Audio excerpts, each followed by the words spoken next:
There are no strings on me.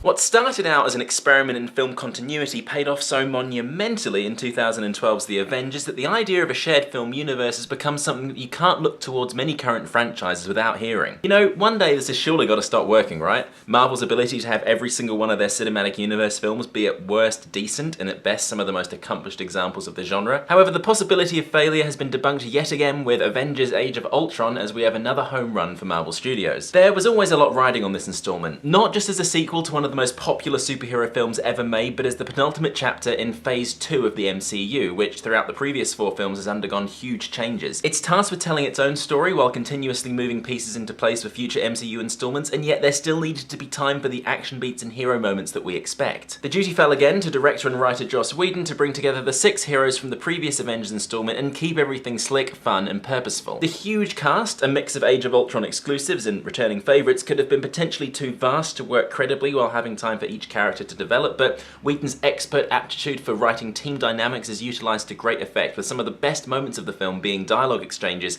and character moments. What's interesting about Age of Ultron is that its marketing would have you believe that there would be a dramatic shift towards a more grim, bleak and dour film when compared to previous MCU installments. In reality, whether intentional or not, the film still feels like a tonal continuation of the previous, with a few dark and somber moments injected throughout rather than the inverse of that. The biggest tonal difference comes from the fact that this isn't the victory celebration lap that the Avengers was, as Age of Ultron has the definite feel of a middle entry. Puzzlingly, the main plot revolving around the villainous Ultron is almost shockingly standalone. Moments of bigger picture plot significance unfold around the main story, but Ultron himself is here to be this film's villain. In other words, he's no Loki. That's not to say that this is at all a problem, but just to be aware that this is far more mid-season finale than it is grand payoff. Think Empire Strikes Back or Back to the Future 2. It is still important to look at Age of Ultron as its own film and not as an episodic installment when judging its ultimate quality as a work, and in that regard everything still comes together well. The performances by new and returning actors are wonderfully played to the point where you can't imagine anyone else having ever played these roles. The standout performance is by Paul Bettany, who does steal every scene he's in, but the nature of his role and why he works so well is too much of a spoiler to divulge further. The action scenes are just as grandiose and brutal as they can be when you put together such an eclectic mix of powers and weapons, and composer Brian Tyler, now a veteran of scoring the MCU, brings a suitably epic score with reused themes from Iron Man 3 and Thor the Dark World rewarding attentive listeners, and thankfully Alan Silvestri's rousing Avengers theme from the first film makes a welcome return. The thing is though, MCU films no longer need individual recommendation. If you're a fan of the previous one, you'll be seeing this one. If you hate this one, you'll be seeing the next one. Marvel have built up such a consistent streak and have an epic multi-film spanning story that there is little chance you could ever watch just one of these now. Age of Ultron is perhaps not the best entry point for newcomers to the MCU. I'm personally still of the belief that there is no better place to start than at the beginning with Iron Man,